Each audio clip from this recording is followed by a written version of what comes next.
From Pacifica, this is Democracy Now! But here is a fundamental reality. If the choice is one state, Israel can either be Jewish or democratic. It cannot be both. And it won't ever really be at peace.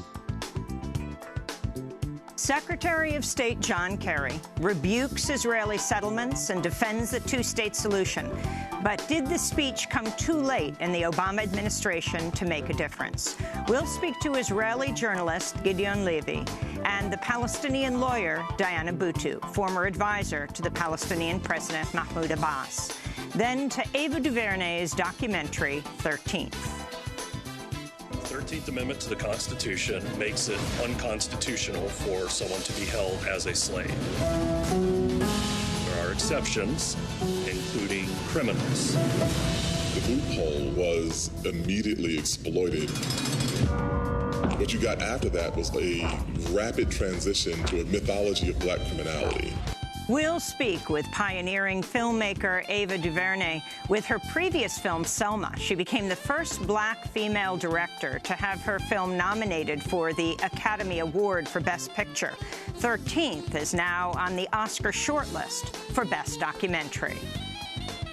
13th is the jumping-off point for a conversation, a wide-ranging conversation that gives you a tour through the history of racism, oppression, and subjugation in this country of black people as it relates to the criminal justice system. All that and more coming up. Welcome to Democracy Now!, democracynow.org, the War and Peace Report. I'm Amy Goodman. President Barack Obama Thursday ordered the expulsion of 35 Russian diplomats, accusing them of spying. He slapped new sanctions on Russian agencies he accused of meddling in November's U.S. elections. Obama also ordered the closure of 2 Russian-owned estates, one on Long Island, the other in Maryland, that the White House says were used to gather intelligence. The sanctions came as the Obama administration made public a 13-page document produced by the FBI and the Department of Homeland Security outlining the government's charges of how Russian hackers penetrated U.S. institutions in a bid to undermine the campaign of Hillary Clinton. Russia responded angrily to the sanctions, saying initially it would expel 35 U.S. diplomats in return. This is Russian Foreign Minister Sergei Lavrov. Мы, конечно же, не можем оставить подобные выходки без ответа. Взаимность – это закон дипломатии. We cannot leave such steps unanswered. Reciprocity is a law of diplomacy and international affairs. Therefore, the Russian Foreign Ministry, together with our colleagues from other agencies, proposed to the President of the Russian Federation to declare 31 staff members of the U.S. Embassy in Moscow and 4 diplomats from the U.S. Consulate General in St. Petersburg persona non grata. Following those comments, however, Russian President Vladimir Putin said he would hold off on expelling diplomats for now and will wait to see if U.S. attitudes toward Russia change after Donald Trump's inauguration in January. The sanctions drew widespread bipartisan support among members of Congress. During a trip to Lithuania Thursday, South Carolina Republican Senator Lindsey Graham said they did not go far enough. I think the sanctions need to go beyond what it is today. I believe they need to name Putin as an individual in his inner circle, because nothing happens in Russia without his knowledge or approval. President-elect Donald Trump Thursday continued to downplay charges of Russian meddling in November's election. Trump said in a short statement he would meet with top intelligence advisors next week for a briefing on Russia, but said the country should move on to, quote, bigger and better things. The statement echoed comments Trump made Wednesday during an impromptu news conference at his Mar-a-Lago estate. At Trump's side was former boxing promoter and convicted killer Don King, who waved a bundle of national flags as Trump took questions. What do you think generally about sanctions against Russia? I think we ought to get on with our lives. I think that computers have complicated lives very greatly. The whole, age of computer has made it where nobody knows exactly what's going on. We have speed, we have a lot of other things, but I'm not sure you have the kind of security that you need. But I have not spoken with the senators, and I certainly will be over a period of time. Donald Trump spoke to reporters for several minutes during the two impromptu appearances on Wednesday. They've been described as Trump's first news conferences since November's election. In Syria, a ceasefire appears to be holding after the Russian, Iranian and Turkish brokered truce came into effect at midnight. There were reports of fighting in the early morning hours before guns and mortars fell silent. Russian President Vladimir Putin touted the agreement as a major turning point in the nearly six-year-old civil war. Three documents have been signed. The first document is between the Syrian government and the armed opposition on a ceasefire on the territory of the Syrian Arab Republic. The second document is a complex of measures to control the ceasefire. And the third document is a statement of readiness to start peace talks on Syrian reconciliation. The U.S. did not participate in crafting the agreement. It's still not clear how many of the dozens of Syrian opposition groups agreed to the deal. The ceasefire doesn't include ISIS or the organization formerly known as the al-Nusra Front. Turkey's military said Russian and Turkish warplanes bombed ISIS positions near al-Bab on Friday, killing 38 fighters, they said. In Turkey, a parliamentary commission has approved draft constitutional amendments that would abolish the office of the prime minister and give President Recep Tayyip Erdogan more powers.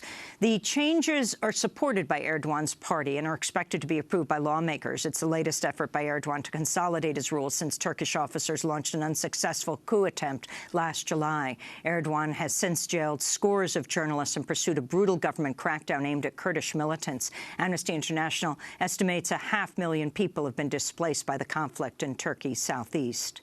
In India, at least 9 miners are dead and 24 more feared trapped under mud after a massive landslide at an open-pit coal mine in the country's east. Rescuers said their efforts to reach the miners were delayed for hours due to bad weather and poor visibility. India is the world's third-largest producer of coal and is on track to overtake the U.S. in coal consumption by 2030. In Charleston, South Carolina, convicted mass murderer Dylan Roof told a judge Wednesday he won't call witnesses or give evidence in his own defense when a jury returns next week to determine if he'll receive the death penalty. Roof is acting in his own defense after he fired his legal team. He was convicted earlier this month on 33 counts of federal hate crimes for murdering 9 black worshipers, including Pastor Clementa Pinckney at the historic Emmanuel AME Church in June of 2015. Meanwhile, a Charleston court has scheduled a March 1st retrial of Michael Slager, the white former North Charleston police officer who's accused of murdering a black man during a traffic stop. Earlier this month, the judge declared a mistrial after a single juror refused to convict Slater of murdering Walter Scott, even though video clearly shows him shooting the 50-year-old man in the back. Last year, Slager and Dylan Roof were held in adjacent cells in Charleston's jail. In Missouri, a law set to take effect with the new year will allow felony charges to be brought against children who get into fistfights on school buses or on school property. Under the statute, students caught fighting could face third-degree assault charges and up to 4 years in prison, regardless of their age or grade level. Critics say Missouri's new law will worsen the state's school-to-prison pipeline and will disproportionately affect African Americans.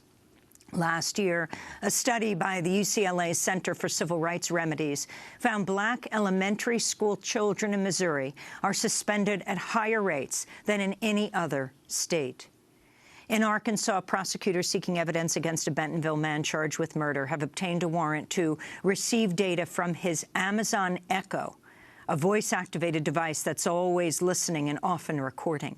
James Andrew Bates says he's innocent of the murder of Victor Collins, who was found strangled in Bates' hot tub. Prosecutors hope to search audio recordings on Bates' Amazon Echo for clues. Lawyers for Amazon.com have refused to comply with the warrant, and technology experts say it's unlikely the device was recording at the time of the murder. But the case has drawn national attention and alarmed civil liberties groups. Bates' lawyer, Kimberly Weber, told USA Today, quote, "I have a problem that a Christmas gift that is supposed to better your life can be used against you. It's almost like a police state," she said. In the Philippines, President Rodrigo Duterte said this week he was prepared to throw corrupt officials out of a helicopter, a practice he said he's personally done before. Pagka kinurap mo yan kung sinong If you are corrupt, I will fetch you to Manila using a helicopter, and I will throw you out. I have done this before. Why would I not do it again? It's the latest claim by the Philippines president to have personally committed murder. Earlier this month, Duterte said that while mayor of Davao City, he patrolled city streets on a motorcycle looking for opportunities to kill. As the Philippines president, Duterte has launched a brutal so-called war on drugs that's seen thousands of people killed by police and vigilantes since the summer. And in Mexico, lawmakers are weighing whether to legalize medical marijuana in a move that could have big implications for a drug war that's killed more than 100,000 Mexicans over the last decade. On December 13th, Mexico's Senate overwhelmingly approved a bill that would allow the cultivation of marijuana for medical use and scientific study. The lower house of Mexico's Congress will now consider the measure. The debate comes in the wake of November's U.S. election, which saw voters in Massachusetts, Maine, Nevada, and California join Washington and Colorado in allowing the use of recreational pot. This is Mexican Senator Roberto Zuarth. México tiene que ya dar el paso de manera pronta, debe de resolver esta discusión. Mexico needs to move forward, and soon. We need to resolve this debate. It doesn't make any sense for us to continue with all these deaths while in the United States the use of marijuana is legal, especially because the trafficking of marijuana to the United States market represents approximately 40% of criminal gangs' income. It's a lot of money, and this money is used to finance other kinds of illicit activities. And those are some of the headlines. This is Democracy Now!, democracynow.org, The War and Peace Report. I'm Amy Goodman. And I'm Juan Gonzalez. Welcome to all of our listeners and viewers around the country and around the world. Secretary of State John Kerry has blasted Israel's government, saying in a major address Wednesday that the relentless expansion of Jewish settlements in the occupied West Bank threatens Israel's democracy and has all but ended the prospect of a two-state solution with the Palestinians. Despite our best efforts over the years, the two-state solution is now in serious jeopardy. The truth is that trends on the ground, violence, terrorism, incitement, settlement expansion, and the seemingly endless occupation, they are combining to destroy hopes for peace on both sides and increasingly cementing an irreversible one-state reality that most people do not actually want. Secretary Kerry's speech followed intense Israeli criticism of the U.S. for refusing to veto a UN Security Council resolution last week. The measure condemns Israel's expansion of settlements, a flagrant violation of international law. The resolution passed in a 14-0 vote. The U.S. abstained. Kerry insisted the U.S. had not abandoned its longtime ally, but said Israeli democracy would not survive under a single state. But here is a fundamental reality. If the choice is one state, Israel can either be Jewish or democratic. It cannot be both. And it won't ever really be at peace. In the West Bank, Palestinian President Mahmoud Abbas said he was willing to resume peace talks in exchange for a halt to settlement construction. This is Chief Palestinian Negotiator Saeb Erekat. Mr. Netanyahu knows very well that he has the choice, settlements or peace.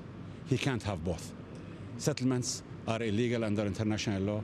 Settlements are a flagrant violation to international law. Settlements are the antidote for the two-state solution.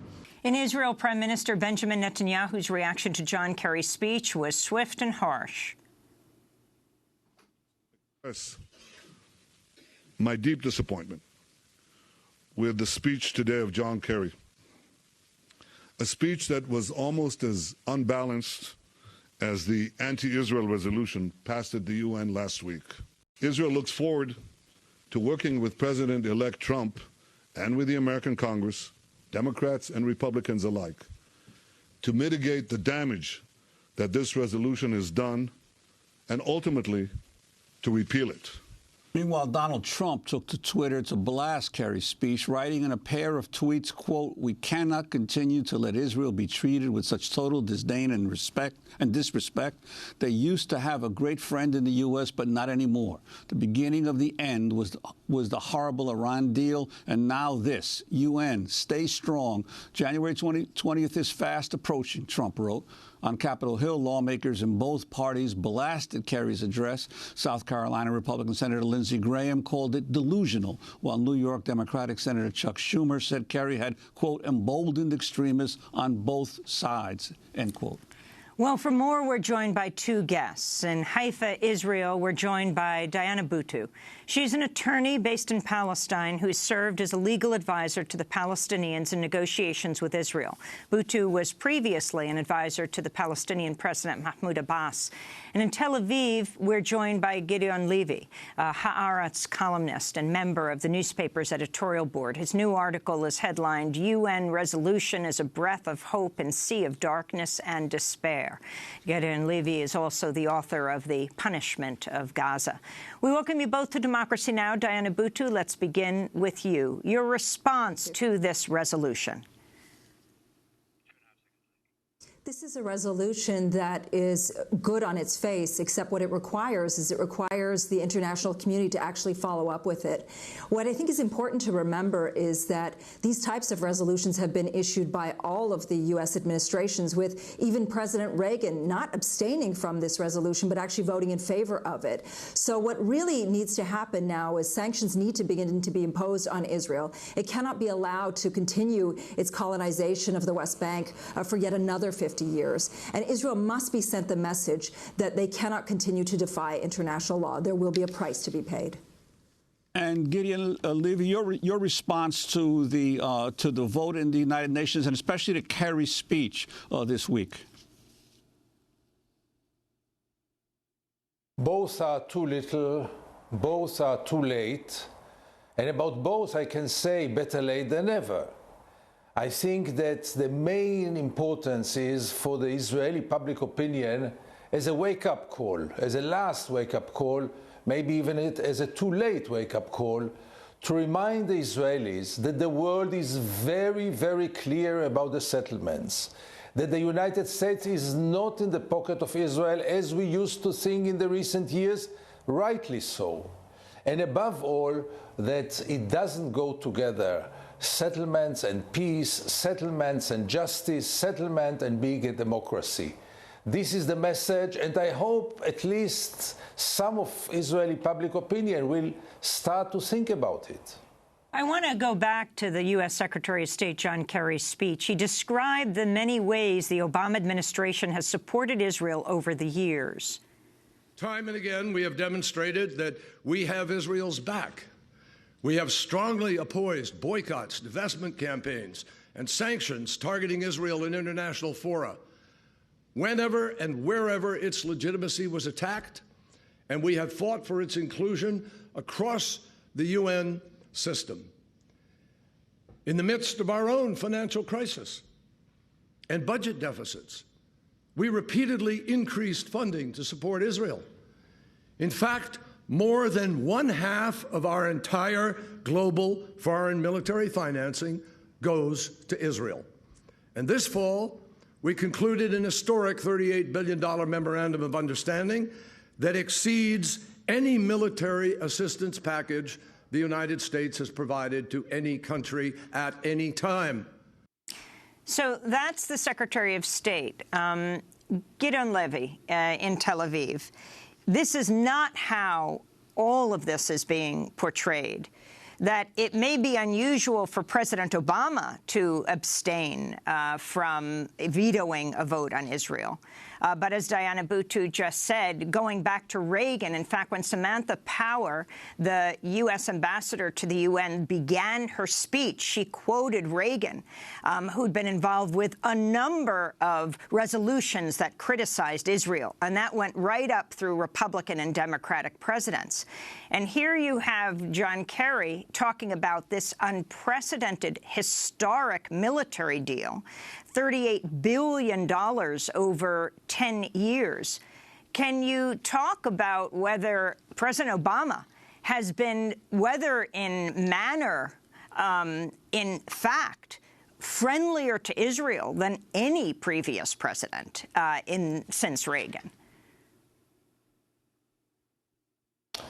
You, Amy, may call it friendly, and I would call it very hostile, because supplying Israel with more drugs, just to get Israel satisfied is not friendship, is hostility.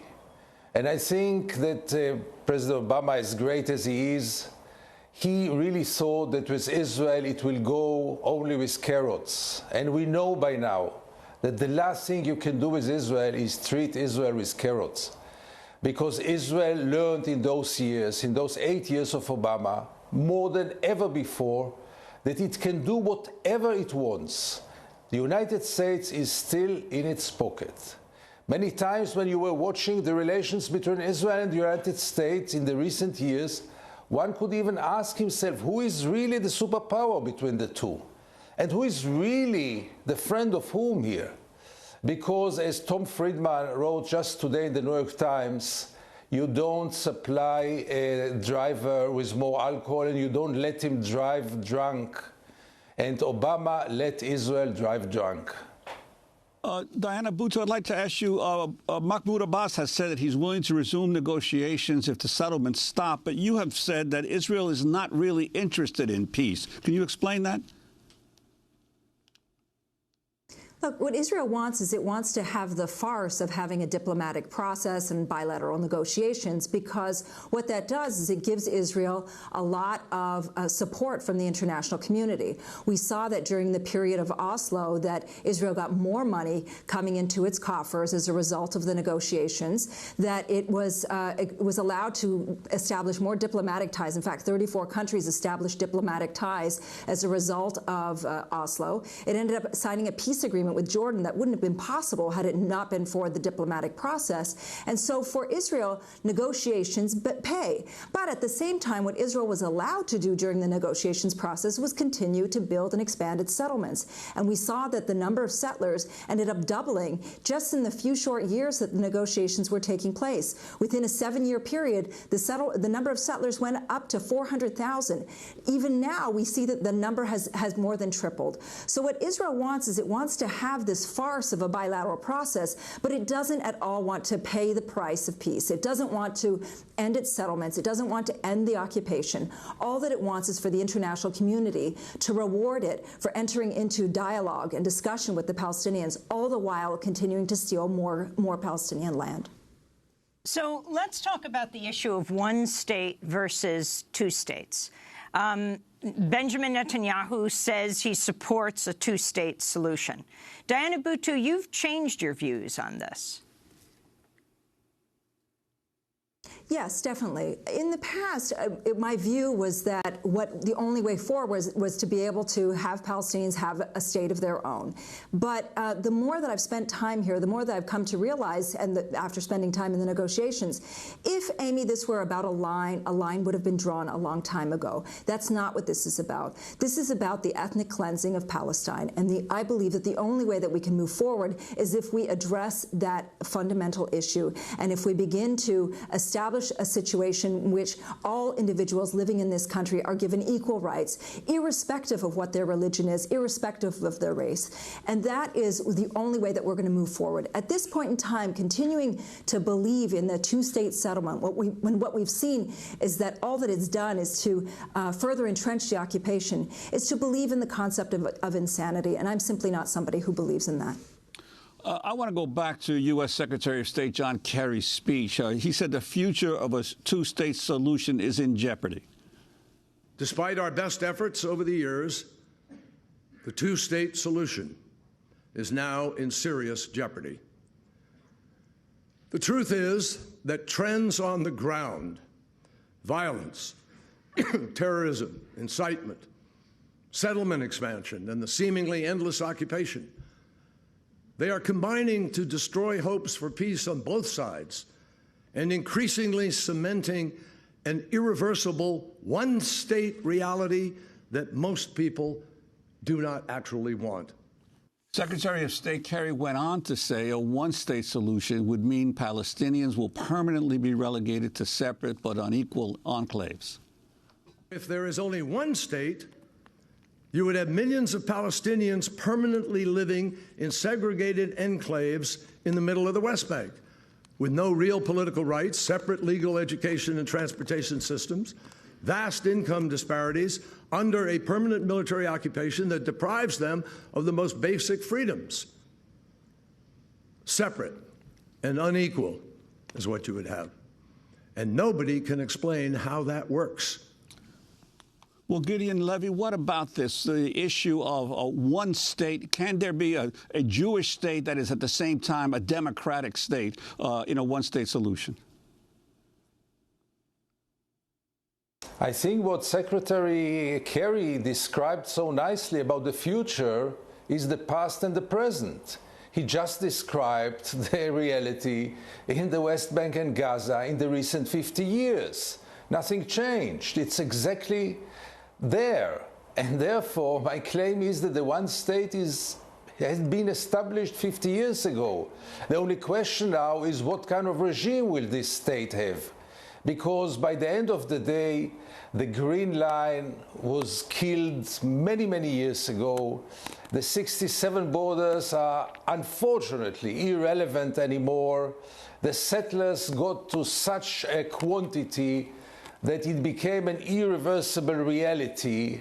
And what Secretary Kerry described is very, very precise. But the only question I ask myself, Mr. Secretary, don't you know that this is the reality by now? Don't you know that this is the reality in the recent decades?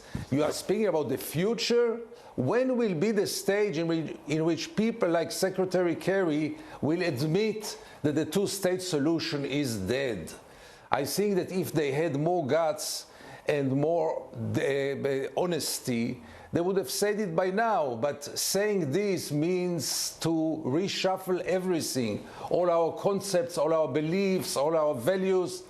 And it takes time for statesmen to change their minds. But by the end of the day, we have only one alternative. And the alternative is the one state which exists already for 50 years. And the struggle should be from now on, like the name of your program, Democracy Now! Equal rights. That's the only issue at stake. Gideon Levy, your response to Donald Trump. I want to play a clip of Donald Trump, who spoke about Israel Wednesday night when he briefly took questions from reporters. I think you know what I believe. I'm very, very strong on Israel. I think Israel's been treated very, very unfairly by a lot of different people. You look at resolutions in the United Nations, you take a look at what's happened. They're up for 20 reprimands, and other nations that are horrible places that treat people horribly haven't even been reprimanded. So there's something going on, and I think it's very unfair to Israel. So he's saying he thinks it's very unfair to Israel, and in that tweet, we can't continue to let Israel be treated with such total disdain and disrespect. They used to have a great friend in the U.S., but not anymore. The beginning of the end was the horrible Iran deal, and now this UN. Stay strong, Israel. January 20th is fast approaching. What is your assessment of Donald Trump and what he will mean for Israel and Palestine? Stay strong, Israel, as if Israel is just about to collapse and it's only about the coming 20 days with all the weapons and the F-35 and the submarines. Stay strong, Israel, another 20 days. It is ridiculous. But I'll be very honest with you, Amy. Before the elections, I played with myself with the idea that maybe Donald Trump is the better choice for the Middle East, not for the United States, because we knew very well what will Hillary Clinton do, and mainly we knew what she will not do. And I thought that maybe an unexpected figure like Donald Trump might bring new air, new ideas, new approach, and stop this automatic and blind support to Israel. But I'm really regretting this by now already when I see his nominations, when I see his last expressions. I think that between the two, John Kerry is much more of a friend of Israel, friend of democracy, and friend of peace in the Middle East, rather than Donald Trump. He is still very unexpected. Nobody knows. I doubt if he even knows what are his plans about the Middle East. But my feeling is that Donald Trump will always go with the strong ones, and the victims will always be the weak ones. And in our case, we know very well who are the victims and who are the weak ones. And Diana, Buttu, your sense of what should happen and what can happen under a Trump administration and Republican control of the Congress as far as the United States is concerned, your perspective on what needs to happen now in terms of the Palestinian-Israeli conflict. Well, you know, in the United States, it's become clear to me that Israel is not an issue that you can even discuss any longer when you have President-elect Trump and a would-be President Clinton talking and very much in the same form. And in the Republican Party, the Democratic Party, the line is pretty much the same. What's become clear to me as somebody who lives in Palestine is that the United States is no longer relevant any longer, and that what we need to begin to do is focus on all those other countries and pushing for divestment, pushing for sanctions, pushing for boycotts of countries all around the world, just in the same way that the South African apartheid movement ended up pushing for end of apartheid movement, ended up going around the United States and pushing legislation through different countries around the world. To me, it's become apparent that the United States is an obstacle. It's been an obstacle for decades now, and the only way forward is to go around the United States rather than continue to try to go through the United States. I wanted to ask you about David Friedman, Donald Trump's bankruptcy lawyer, who is his pick to be the next U.S. ambassador to Israel. Friedman said in a statement he aimed to, quote, strengthen the bond between our two countries and advance the cause of peace within the region, and look forward to doing this from the U.S. Embassy in Israel's eternal capital, Jerusalem. When his nomination was announced, Haaretz ran an article headlined, David Friedman, Trump's radical right ambassador, makes Netanyahu look like a J Street lefty. Let's go to David Friedman in his own words. October, he was interviewed on the Israeli network I-24 News. Will Donald Trump recognize Jerusalem as Israel's sole capital? Yes, he said that countless times, that he will recognize the city of Jerusalem as Israel's eternal capital, and he'll move the embassy from Tel Aviv to Jerusalem. All right. So Trump's policies as far as the Israeli Jewish American voter, why should Israeli American voters vote for Trump? Well, if those who want to see a strong relationship between Israel and the United States with no daylight, those who want to see Israel protected at the United Nations, those who want to see the strongest level of military and strategic cooperation between the two countries, those who don't want to see any daylight between the two countries, those that want to live in an environment where the United States doesn't attempt to impose upon Israel a solution to the Palestinian conflict against the state of Israel, those that want to see Jerusalem recognized as the capital of Israel, vote for Donald Trump. So that's Donald Trump's bankruptcy lawyer, David Friedman, who's nominated to be the U.S. ambassador to Israel. Diana Buttu, I wanted to, if you could explain what this means, moving the embassy from Tel Aviv to Jerusalem, for an audience, for example, in the United States who really may not have any idea. And I also just want to point out how rare it is to bring on a Palestinian to comment on this. In the last few days since the resolution, I'm not talking about Fox here, MSNBC, CNN, rarely interview a Palestinian. They interview Netanyahu's representatives. They interview the Obama administration as if that represents the Palestinian side. And that's pretty much it. But if you can explain what this means. Well, first, to get to the issue of Jerusalem, not a single country around the world has recognized that Jerusalem is the capital of Israel, including the United States. And the reason that nobody recognizes that Jerusalem is the capital of Israel is because under the partition plan, Resolution 181, the issue of Jerusalem was one that was to be decided in the future and to be internationalized. And this is why when the negotiations actually began to take place in 1993, that Jerusalem was placed as one one of those issues to be negotiated. The United States' position has always been, and not just the United States, every country around the world, that the status of Jerusalem is one that will be decided bilaterally between the two sides, and that neither side can impose their own vision for Jerusalem. And so this is why the United States has never moved its embassy to Jerusalem, and why you have to instead go to Tel Aviv. What Donald Trump is purporting to do is go around years of U.S. foreign policy to defy not only U.S. foreign policy, but international policy on the issue of Jerusalem, and simply to appease Israel. When it comes to the issue of representatives speaking before the media, you're absolutely right, Amy. In order to get a Palestinian voice onto the mainstream media, I've noticed that the conversation ends up being between one Israeli faction and another Israeli faction, or sometimes you get somebody within the U.S. administration speaking. What I think that they need to know is that we are very capable of speaking for ourselves, and we should be invited to speak for ourselves rather than having people speak about us. This is what one of the major problems is that for decades, the Israelis have been speaking about us, but not to us. And the international community has spoken about us and not to us. And you see this particularly when it came to Secretary Kerry's statement that Palestinians don't want to see a one state. The polls are actually showing the opposite, that people don't believe in two states any longer.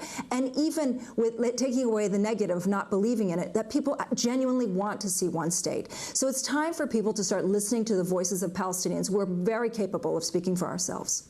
And Gideon, Levy, finally, your sense of what needs to be done now, not only here in the United States, but across the globe by those who want a just solution in Palestine and between Palestine and Israel, and also your perspective on sanctions and the boycott movement.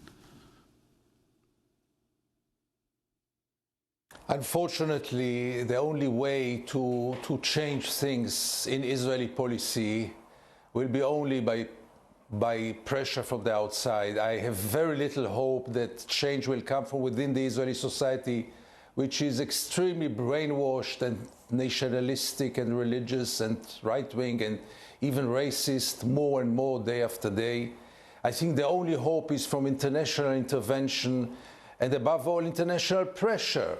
It is about time that Israel will be punished for the crimes of the occupation. It is about time that Israelis will pay for the occupation that they all share responsibility for.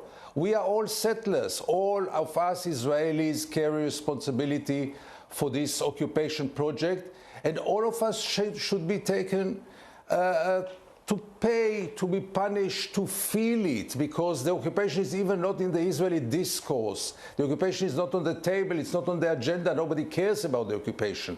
So my only hope, and it's a very limited hope, that gradually, the world will react like it did react with South Africa, and hopefully it will be effective. And that's right now the only optimistic scenario that I can draw. And finally, Diana Buttu, former U.S. President Jimmy Carter is calling on President Obama to join 137 other nations in granting Palestine diplomatic recognition before Obama leaves office. In a New York Times editorial, Carter writes, quote, "The combined weight of United States recognition, United Nations membership, and a Security Council resolution solidly grounded in international law would lay the foundation for future diplomacy. This is the best, now perhaps the only means of countering the one-state reality that Israel is imposing on itself and the Palestinian people."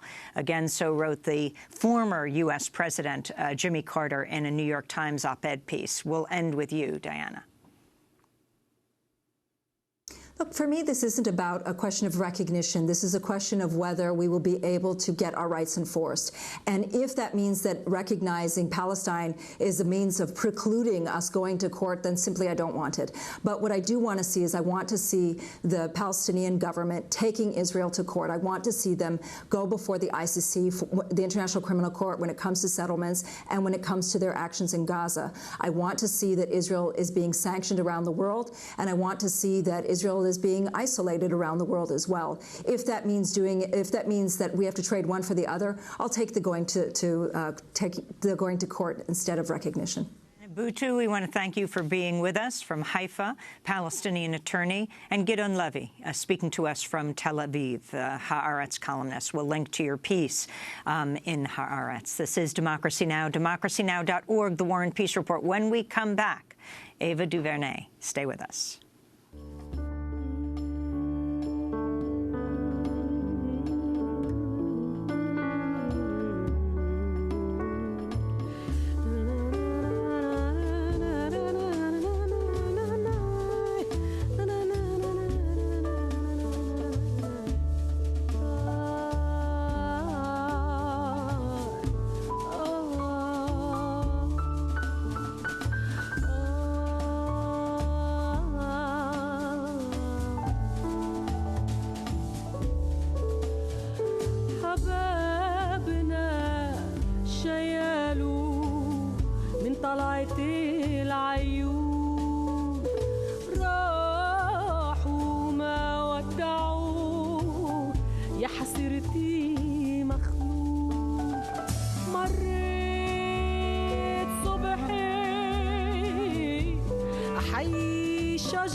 Palestinian singer, writer, and performer Reem Kelani singing Galilean Lullaby. This is Democracy Now!, democracynow.org, The War and Peace Report. I'm Amy Goodman with Juan Gonzalez.